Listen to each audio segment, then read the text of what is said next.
To God be the glory, and welcome to this, your real illuminating moment. This segment is called I Am Black History.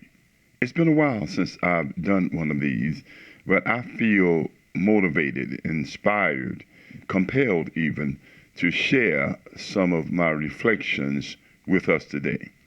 The reason many of us do not appreciate our present circumstances is because we are uninformed about our past. And the reason many of us do not appreciate how far our parents and our foreparents and their foreparents have come and brought us from is because we are not told by our parents and their parents of their enormous struggle and incalculable costs that they had to endure, persevere through, and overcome in order for us to be here today. The reason many of us do not appreciate and grieve over the moral decline and decadence that some of our homes and families and children are practicing and displaying and approving of is because we are not told or taught about the high and holy moral standards that our ancestors and foreparents lived by and taught, and that our community exemplified and expected out of one another.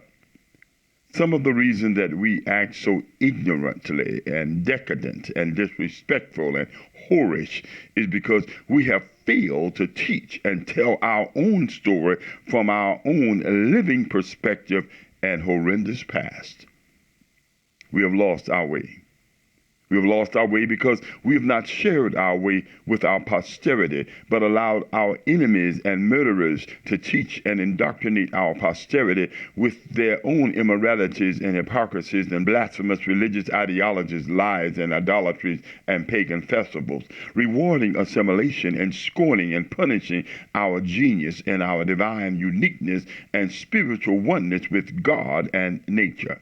We have become enemies of ourselves and of God, and we have become suicidal in our cravings and ambition to assimilate and accommodate the lies of the American democracy and politics and the delusion of Christian righteousness and morality. We need to repent. We need to repent and return to authentic, unpolluted, unchristianized, non-political, non-racist, pure and holy, fearful respect and conscious and intentional, steadfast and immovable obedience to God's way, which is real faith and love for God. It is the only way. We need to wake up from our hellish nightmare and open our eyes and ears of our posterity, our children, and the fruits of our ancestors' perseverance to the truth of our Holocaust and our ongoing journey through this damned and evil world to a home not made with hands, eternal in the heavens with God. We need to start telling the truth of our survival and giving God the glory for our very existence so that we will not continue to celebrate decadence, profanity, vulgarity, whoredom, and parade sexual perversion as if they were acceptable to God.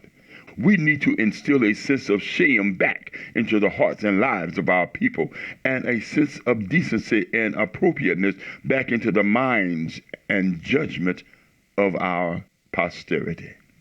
We need to get reacquainted with God so that we may become reacquainted with our true selves, with our true nature, with our true divinity. We need to repent.